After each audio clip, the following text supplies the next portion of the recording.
नवरात्रि एक ऐसा पावन पर्व जो श्रद्धा, शक्ति और भक्ति का प्रतीक है। यह महोत्सव देवी दुर्गा के 9 रूपों की आराधना का पर्व है और पूरे भारत में उल्लास से मनाया जाता है। लेकिन क्या आप जानते हैं कि इस पर्व का इतिहास और इसका सांस्कृतिक महत्व कितना गहरा है? नवरात्रि का आरंभ महिषासुर के उत्पीड़न और उसके संहार से जुड़ी कथा से होता है। महिषासुर एक शक्तिशाली राक्षस ने तपस्या कर ब्रह्मा जी से वरदान प्राप्त किया था कि कोई भी देवता या मनुष्य उसे पराजित नहीं कर सकेगा। उसके घमंड ने उसे अधर्म की राह पर धकेल दिया और उसने धरती, स्वर्ग और पाताल पर अत्याचार करना शुरू कर दिया। देवताओं ने मिलकर आदिशक्ति माँ दुर्गा का आह्वान किया। माँ दुर्गा ने 9 दिनों तक महिषासुर से भयंकर युद्ध किया और अंततः 10वें दिन, जिसे विजयादशमी या दशहरा कहते हैं, महिषासुर का वध किया। यही कारण है कि नवरात्रि को बुराई पर अच्छाई की विजय का प्रतीक माना जाता है। भारत के अलग अलग हिस्सों में नवरात्रि को अलग अलग तरीके से मनाया जाता है। पश्चिम बंगाल में इसे दुर्गा पूजा के रूप में मनाया जाता है, जहां भव्य पंडालों में मां दुर्गा की प्रतिमा स्थापित की जाती है और आखिरी दिन मां की प्रतिमा का विसर्जन होता है।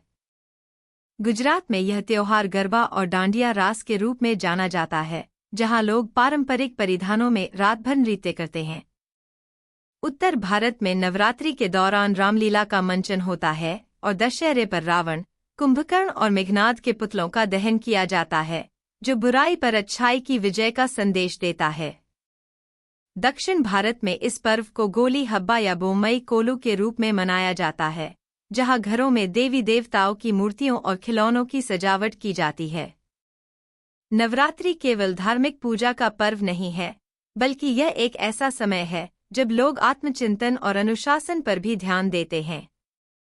इस दौरान उपवास रखने का महत्व न केवल शरीर को शुद्ध करता है, बल्कि मन को भी शांत करता है। नवरात्रि के पर्व में स्त्री शक्ति की पूजा की जाती है, जो हमें यह सिखाती है कि महिलाओं का सम्मान और उनकी शक्ति को पहचानना समाज के लिए कितना जरूरी है। यह त्योहार हमें बताता है कि चाहे कितना भी बड़ा संकट क्यों न हो, आत्मविश्वास और धैर्य से हर बुराई का अंत किया जा सकता है। नवरात्रि का समापन दशहरे के रूप में होता है।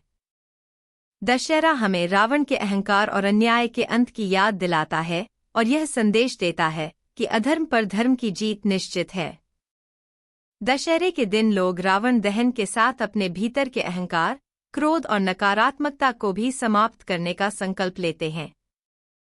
नवरात्रि केवल एक पर्व नहीं, बल्कि भारतीय संस्कृति की जड़ों से जुड़ा एक ऐसा त्योहार है जो हमें अच्छाई की शक्ति में विश्वास करना सिखाता है।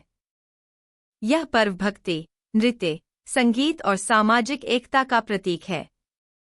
तो आइए, इस नवरात्रि हम सब मिलकर जीवन में सकारात्मकता और शक्ति का संचार करें और दशहरे के दिन हर बुराई का अंत करके एक नई शुरुआत करें।